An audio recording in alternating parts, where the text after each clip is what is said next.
আসলে পালকি চড়ে বউ পালালো, এটা আছে। এখানে পালকি চড়ে গ্যাস পালালো। দেবার কথা 14 গেছি, দিচ্ছে 10 কেজি। ভারতবর্ষের 150 কোটি মানুষ জানতে পারছে না প্রধানমন্ত্রী কত বড় প্রতারণা করছেন, কত বড় প্রতারণা করছেন। আপনি দাম দিচ্ছেন 14 কেজির আর মাল দিচ্ছে 10 কেজি। আপনি ভাবতে পারছেন না। আবার বলছে উপর থেকে না, আমি তো একটু কমিয়ে টমিয়ে দেবো 10 টাকা। তাই এত মূল্যবান সোনা গহনার থেকেও মূল্যবান গ্যাসকে তো আমরা যে কোনো জায়গায় ফেলে দিতে পারি না। তাই লোকের বাড়ির সামনে দিয়ে দ্রষ্টব্য বস্তু, প্রদর্শনীর বস্তু হিসেবে গ্যাসটা কাঁধে নিয়ে পালকিতে চড়ে লোককে দেখাতে দেখাতে যাচ্ছি। এই সেই মহামূল্য গ্যাস। সারাদিন জয় শ্রীরাম, গ্যাসের টাকা 2000 দাম।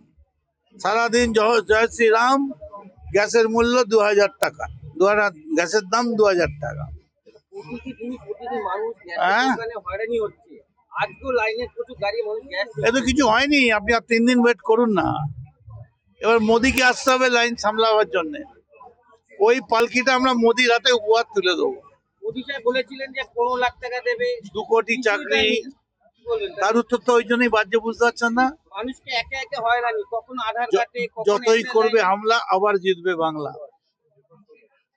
চৌথাবারের জন্য আবার মুখ্যমন্ত্রী। কালকে রামনবমী মিছিল হয়েছিল, এখানকার যে বিজেপি ক্যান্ডিডেট, সেই মিছিলে কিছু দেখা যাচ্ছে অস্ত্র হাতে। রামনবমী মিছিলে কি বলবেন? শোনো, অস্ত্র হাতে থাকলেই অস্ত্র চালানো যায় না।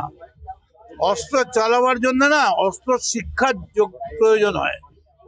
অর্জুন চালাতে পারত, অস্ত্র হাতে থাকলেই অস্ত্র চালানো যায় না। আবার খাটু শ্যাম অস্ত্র ছাড়াই সবাইকে কাবু করে দিয়েছিল।